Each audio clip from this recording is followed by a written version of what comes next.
Impaima ti Tourism Infrastructure and Enterprise Zone Authority wenno TIAZA timay sa manipod iti talo nga automated tourism first aid stations ana ipatakder iti Baguio City. Ti Baguio City ti Kaunaan nga LGU ang nakaawat iti pasilidad na ipatakder ti Kaunaan a first aid station iti Burnham Park bayat ang maipatakder ti Duapay iti Bayan Park ken iti Botanical Garden nga agatad iti 4.7 million pesos. May sa daytoy a solar-powered emergency response facility.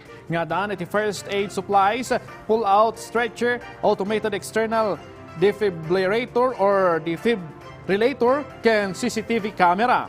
Adapay iti two-way communication system ana ikonektar iti Baguio Smart City Command Center.